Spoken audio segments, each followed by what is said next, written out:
কথা বলেন ঠিক না ব্যাটিং? সব জায়গায় শুধু গান আর গান। বন্ধুরা আমার, কিন্তু গানের দ্বারা ঈমান বাড়ে না, গানের দ্বারা মানুষের বেঈমানি বাড়ে। কথা বলেন ঠিক না ব্যাটিং? কিন্তু বাংলাদেশের মানুষ, বাংলাদেশের যুব সমাজ ডিজিটাল ব্যবস্থায় বাংলাদেশে যে কিছু গান চলে গো, কয়েক রকমের গানটা বেশি চলে। একটা হলো সিনেমার গান, এখন সেটা বন্ধ হয়ে গেছে, মোটামুটি অনেক কমে গেছে। দুই নাম্বার হলো আমাদের দেশে কিছু ভণ্ড আছে, ভণ্ডদের গান। কথা বলেন ঠিক না ব্যাঠিক? তিন নাম্বার হলো আমাদের দেশের পার্শ্ববর্তী রাষ্ট্র ভারতের হিন্দি গান। কি গান? ওরে বাবারে গান ডাক দিয়ে যদি জিজ্ঞেস করেন, ভাই তুমি কি হিন্দি বুঝো? কয় না বুঝি না, কিন্তু মজা লাগে। কি লাগে? দিল তো প্যার হ্যাঁ। যদি বুঝে জিজ্ঞেস করেন আল্লাহ আল্লাহ ইচে শিরিন সনাম শিরে শক্কর মে কুনাত জানম তানাম। জোরে কোন সুবহানাল্লাহ।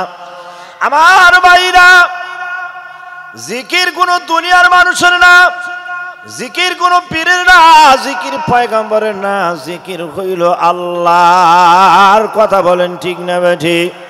বন্ধুরা আমার, ভাইরা আমার, আল্লাহ কোরআন শরীফের আরেক আয়াতের মধ্যে বলেন, ওয়া মিনাল লাইলি ফাসজুদ লাহু ওয়া সাব্বিহু লাইলান তাওয়িলা।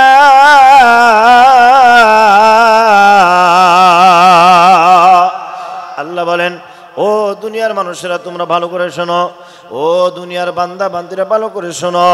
রাতের কিছু সময় আল্লাহ তাআলাকে সিজদা করবা, আর রাতের বেশি সময় আল্লাহ তাআলার জিকিরে জবানটারে নিয়োজিত রাখবা। কিছু সময় সিজদা, আর বেশি সময় আল্লাহর জিকির। জোরে কোন সুবহানাল্লাহ। দারুল উলুম দেওবন্দের বিখ্যাত আল্লাহর ওলি কাসেম নানুতুবি রহমাতুল্লাহ আলাইহি,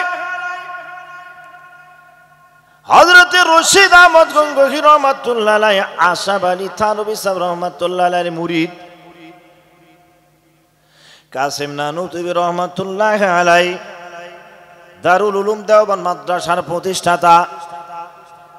আজকে যে মাদ্রাসার উদ্দেশ্যে মাহফিল, এই মাদ্রাসাটারও দারুল উলুম দেওবন্দের সাথে সম্পর্ক আছে না নাই? ওই দারুল উলুম দেওবন্দের প্রতিষ্ঠাতা আল্লামা কাসেম নানুতুবি রহমাতুল্লাহ আলাইহি, তার একজন মুরিদ ছিল। ওই মুরিদের নাম হলো আব্দুল্লাহ শাহ। একজন মূর্খ মানুষ, আলেম না। এই লোকটা কাসেম নানুতুবি রহমাতুল্লাহ আলাইহির হাতে মুরিদ হইয়া ডাক দেখা, হুজুর কোরআন হাদিস তো পড়তে পারি না, কোরআন তেলাওয়াত তো শিখি নাই, সুতরাং আপনি আমাকে এমন একটা সবক দেন যেই সবকটা সর্বহালতে আমি পড়তে পারি, আদায় করতে পারি। আল্লাহর ওলি কাসেম নানুতুবি রহমাতুল্লাহ আলাইহি ডাক দেয়া বলে, আব্দুল্লাহ সারে তোমার একটা সবক দেই। সেই সবকটা হলো সর্বহালতে, সর্ব অবস্থায় জবান দ্বারা তুমি আল্লাহ তাআলার জিকির করবা।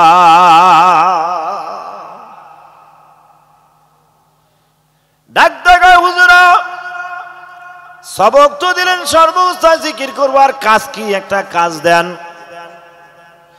আল্লাহর ওলি কাসেম নানুতুবি রহমাতুল্লাহ আলাইহি দারুল উলুম দেওবন্দ মাদ্রাসার মাঠের মধ্যে যে ঘাসগুলি আছে, যেই জায়গায় ঘাসগুলি একটু বেশি লম্বা, কেটে কেটে সমান করে দিবা।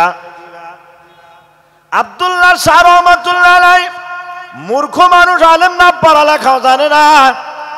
লোকটা ওই দারুল উলুম দারুল উলুম দেওবন্দ মাদ্রাসার মাঠের ঘাসগুলি কাঁচি দিয়া সুন্দর করে কাটে।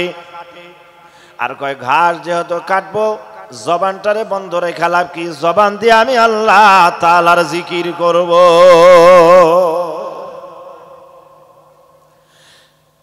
সকাল থেকে নিয়ে জোহর পর্যন্ত জবান দ্বারা শুধু আল্লাহ আল্লাহ জিকির করে, আর ঘাসগুলি সুন্দর করে কাইটা জোহরের সময় ঘাসগুলি একটা বস্তার মধ্যে উঠাইয়া পোটলা বাঁধে, জোহরের নামাজ পড়ে হালকা পাতলা একটু নাস্তা খাইয়া একটু রেস্ট নিয়া আবার আসরের পূর্ব মুহূর্ত আবার পর্যন্ত ঘাস কাটার জবান দ্বারা আল্লাহর জিকির করে।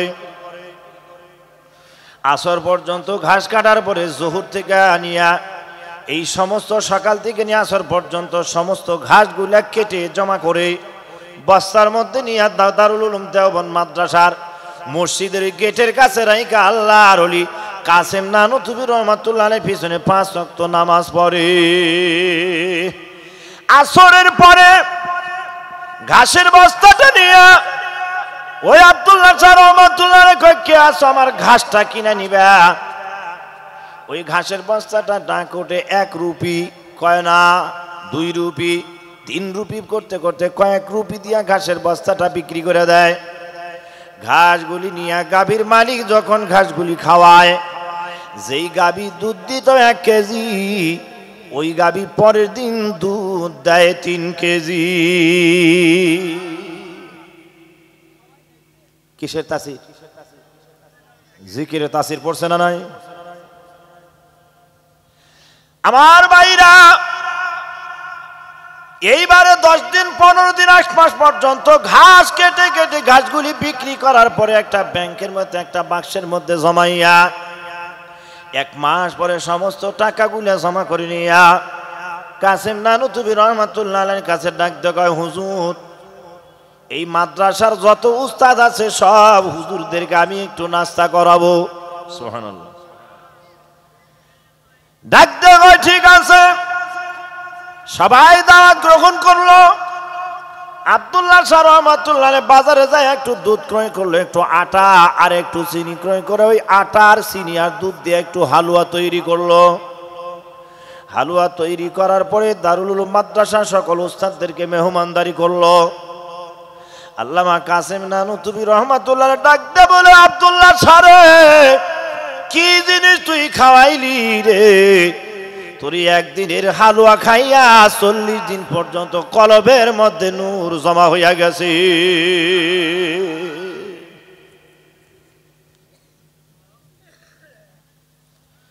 ও আমার ভাইরা, রশিদ আহমদ গঙ্গুই রহমাতুল্লাহ এত বড় বিখ্যাত একজন মুহাদ্দিস, জগৎ বিখ্যাত ফকিহ, জামানার ইমাম আবু হানিফা। এই রশিদ আহমদ গঙ্গুই রহমাতুল্লাহ আলাইহি রাত্রে বেলায় লোকালয় ছেড়ে দিয়া দারুল উলুম মাদ্রাসা ছেড়ে দিয়া পাহাড়ি এলাকা, মরুভূমির এলাকা, ভারতে জায়গার জায়গায় মাইল কামাইল শুধু পাহাড় আর পাহাড়। রশিদ আহমদ গঙ্গুই রহমাতুল্লাহ রাত্রের গভীরে মানুষ যখন ঘুমায়া যাইতো, লোকালয় ছেড়ে দিয়া মাদ্রাসা থেকে বের হইয়া ওই পাহাড়ের ভিতরে জঙ্গলার ভিতরে যাইয়া রশিদ আহমদ গঙ্গুই রহমাতুল্লাহ আলাইহি এত জোরে জোরে জিকির করতো। ওই উত্তরপ্রদেশ দারুল উলুম দেওবন্দ মাদ্রাসার আশেপাশে যারা বসবাস করে তারা পরবর্তীতে বলতো, আমরা মনে করতাম ফজরের সময় যখন উঠতাম, তাহাজ্জুদের সময় যখন উঠতাম, উঠে আমরা যখন কান খাড়া করতাম, আমরা মনে করতাম আমাদের প্রত্যেকের ঘরের দরজায় বইসা বইসা রশিদ আহমদ গঙ্গুই রহমাতুল্লাহ আলাইহি জিকির করে।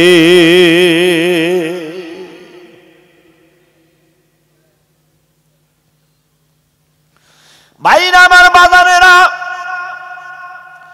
উজানির কারি ইব্রাহিম সালামাতুল্লাহ আলাইহি রশিদ আহমদ গঙ্গুই রহমাতুল্লাহ আলাইহির কাছ থেকে খেলাফত নিয়ে আইসা বাংলাদেশে যখন আসছে, উজানির কারি ইব্রাহিম সাহেব রহমাতুল্লাহ আলাইহি জিকির করতে করতে জিকিরের মাধ্যমে আমার আল্লাহকে এমন ভাবে রাজি করছে।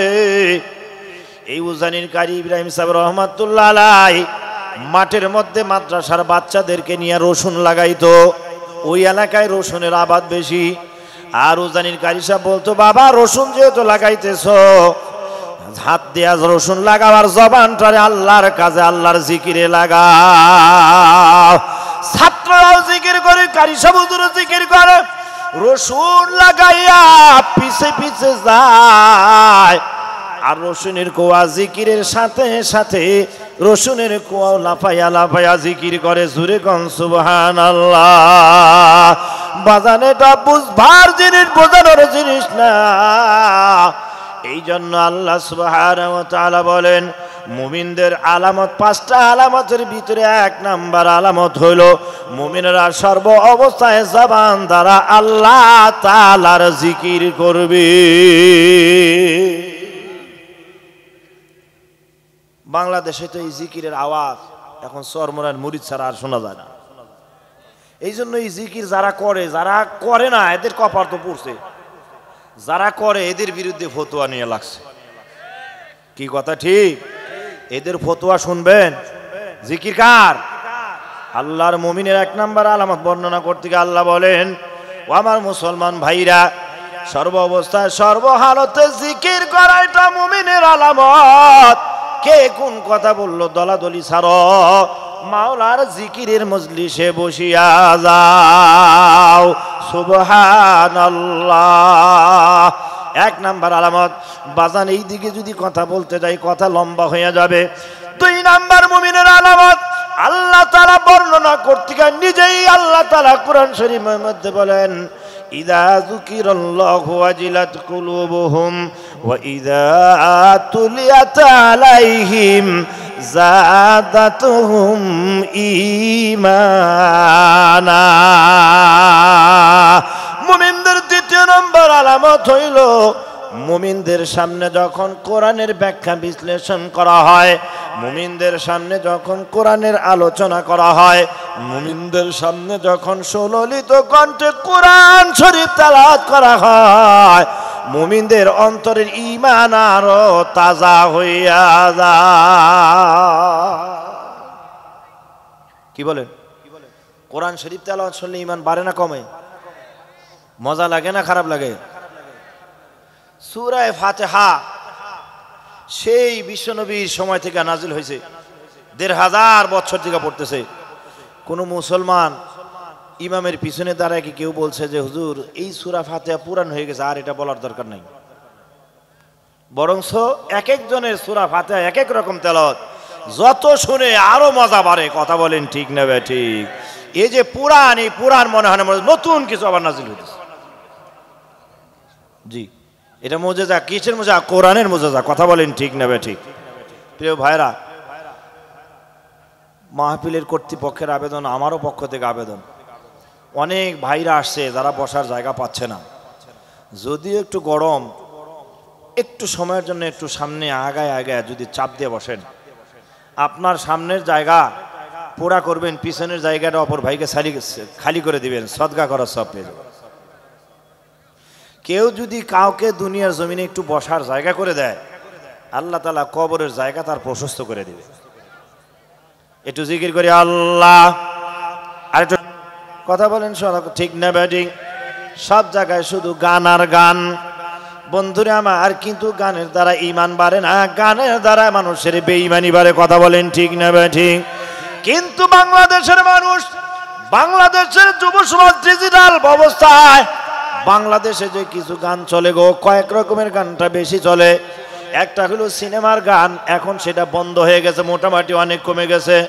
2 নাম্বার হলো আমাদের দেশে কিছু ভণ্ড আছে, ভণ্ডদের গান। কথা বলেন ঠিক না বেঠি? 3 নাম্বার হলো আমাদের দেশের পার্শ্ববর্তী রাষ্ট্র ভারতের হিন্দি গান। কি গান? ওরে বাবারে গান ডাক দিয়ে যদি জিজ্ঞেস করেন ভাই তুমি কি হিন্দি বুঝো, কয় না বুঝি না, কিন্তু মজা লাগে। কি লাগে? কয় দিল তো প্যার হ্যায়। যদি বুঝে জিজ্ঞাসা করেন ভাই দিল তো প্যার হ্যায় মানে কি, কয় তা তো জানি না। কয় তাহলে শোনো কেন? কয় মজা লাগে এই জন্য। কথা বলেন ঠিক না বেঠি? এখন তো বর্তমান সময়ের একটা গান হয়েছে ডিজে গান। কি গান?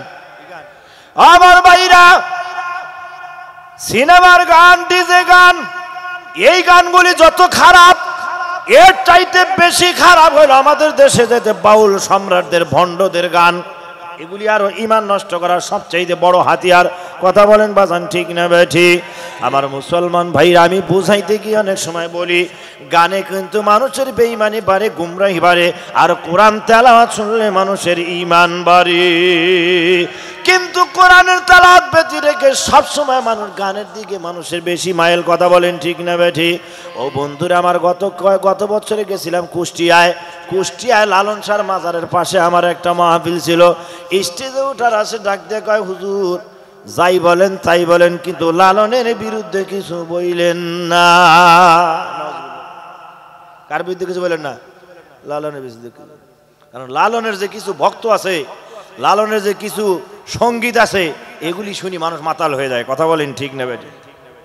খাঁচার ভিতর অচিন পাখি কেমনে আসে যায়। ভালো না খারাপ গানের কথা? তারে ধরতে পারলে মন বেরি, ওরে দিতাম পাখির পায়। খাঁচার ভিতর অচিন পাখি কেমনে আসে যায়। কি কর? লালন নিজের এই দেহটাকে খাঁচায় যা আখ্যায়িত করে, লালের নিজের মনকে বুঝাই গানের মাধ্যমে বলতে জোরে মরে মন, এই মাটির একটা খাঁচায়, এই খাঁচার ভিতরে একটা পাখি আসা যাওয়া করে। ওই পাখি আসা যাওয়া করে কিন্তু দেখা যায় না, ধরা যায় না। তারে যদি ধরতে পারতাম রে মনের বেরি দিয়া তারে এমন ভাবে বেঁধে রাখতাম, আর কোনো দিন বের হইতে দিতাম না। কিন্তু তুই কেমনে আসা যাওয়া করিস, তোরে দেখাও যায় না, ধরাও যায় না, তোরে বেরি দিয়া বাঁধতেও পারি না। খাঁচা যে তোর কাঁচা বাসে, মন তুই আসে বসে, কোন দিন খাঁচা পড়বে খসে, ফকির লালন ভেবে কয়, খাঁচার ভিতর অচিন পাখি কেমনে আসে যায়। কথা ভালো, কথা বলেন ঠিক না বেঠি? কিন্তু বাজান লালন কিছু গান আবার এমন গান আছে, যেই গানের কথাই, যেই গানের শুনলেই মানুষের ঈমান নষ্ট হইয়া শিরিকের কারণে কাফের হইয়া যায়।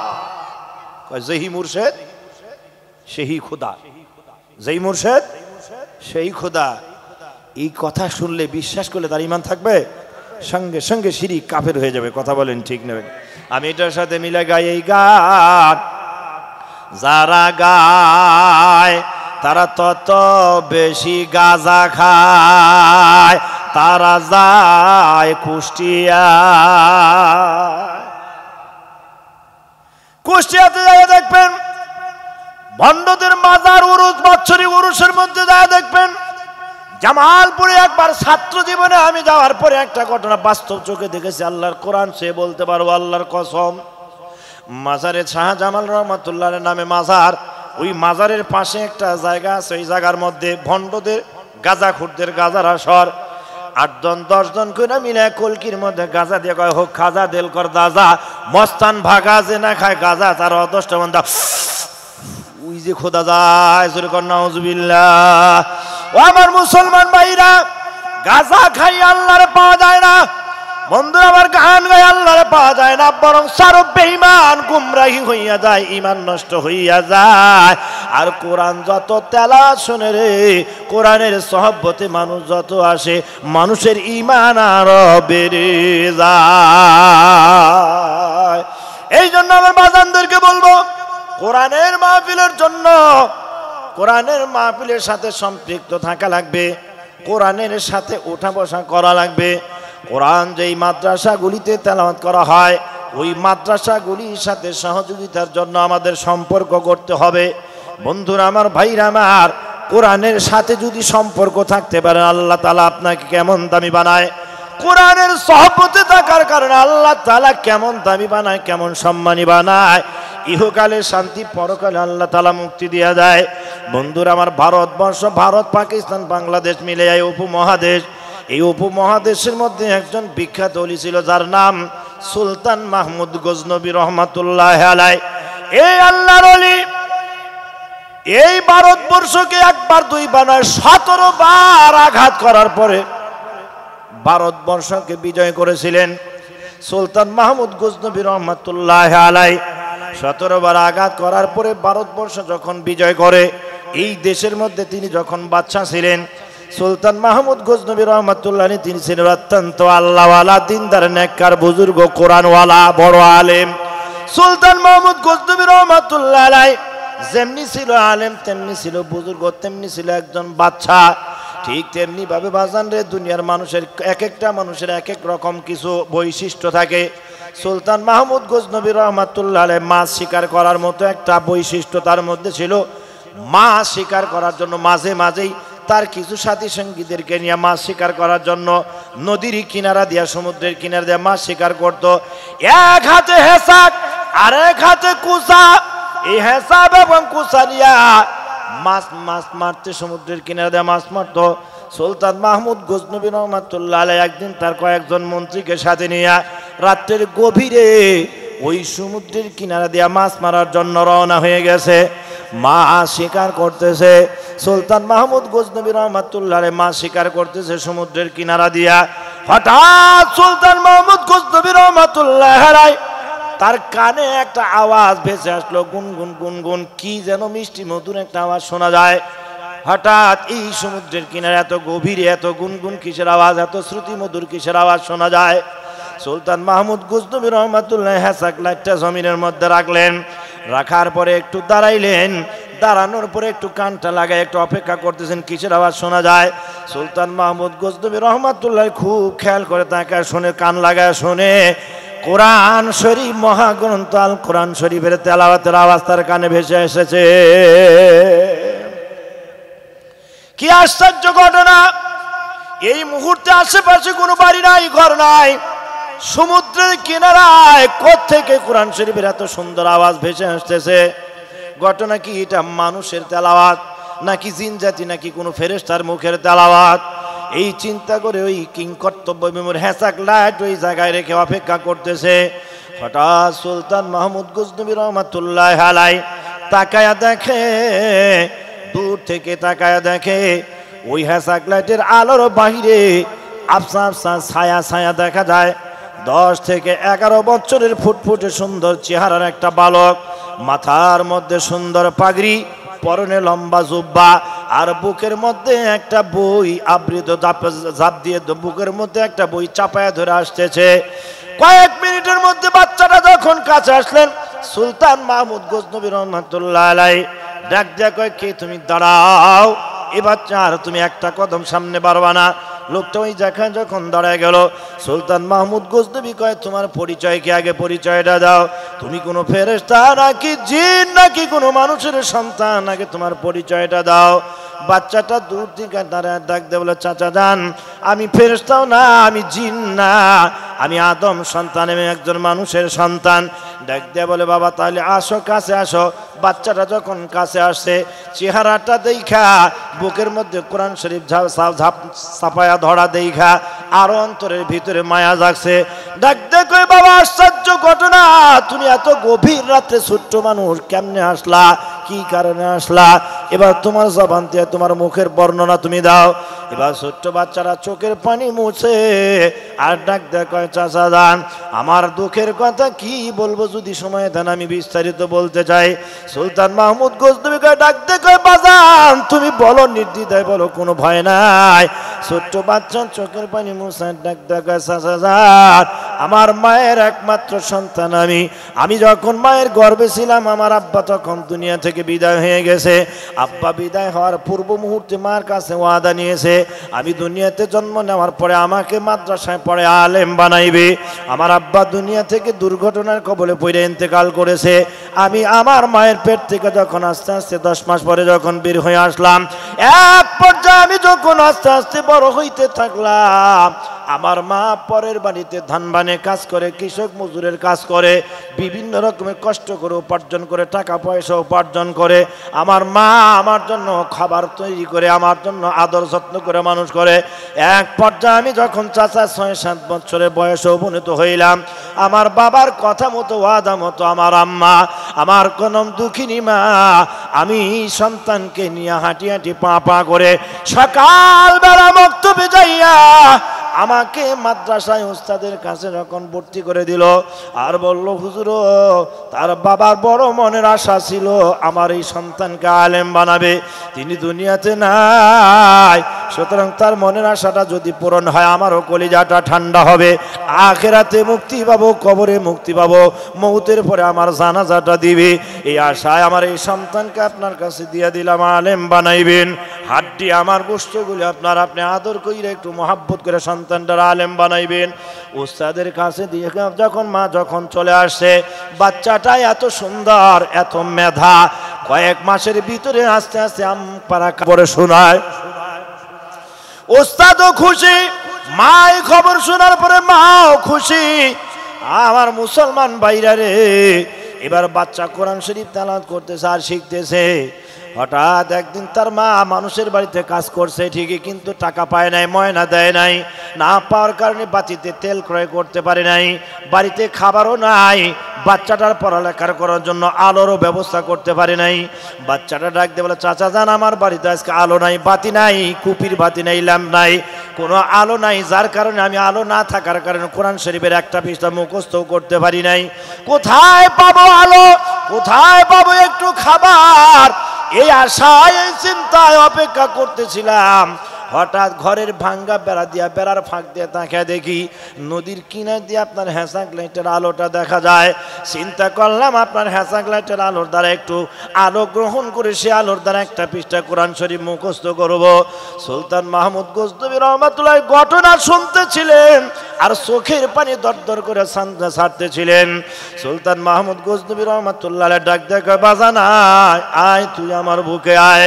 বাচ্চাটাকে আস্তে করে বুকের মধ্যে জড়ায় নিয়ে গালে একটা চুমা দেয়, কপালে একটা চুমা দেয়, বুকের মধ্যে জড়া ধরে ডাক দেখে, বাজার তোর মা ধন্য, তোর বাবা ধন্য, তোর বংশের মানুষেরা ধন্য, আরে বাজানা আয়। কত মানুষের লক্ষ লক্ষ টাকার মালিক সন্তানকে মাদ্রাসায় দিয়ে হাফেজ বানাইতে চায়, পারে না। বাজানা আয়, এতিম সন্তান তুই, এই সন্তান আয়, তুই আমার একটু বুকে আয়। বাচ্চাটাকে বুকে নিয়ে আদর দিয়ে সোহাগ ডাক দেখে, বাবা তুই যতক্ষণ পারিস ততক্ষণ পর্যন্ত আমার এই হ্যাসাক লাইটের আলো দ্বারা কোরআন শরীফ তেলাওয়াত কর, আমি বাচ্চা এতক্ষণ পর্যন্ত দাঁড়ায় থাকবো, একটা মিনিট তোর তেলাওয়াত না হইলে আমি সামনে যাব না। জোরে কোন আল্লাহু আকবার। ও আমার মুসলমান ভাইরা, 1 ঘন্টা সময় কম বেশির মধ্যে বাচ্চাটা 1-2 পৃষ্ঠা মুখস্থ করে ফেললো।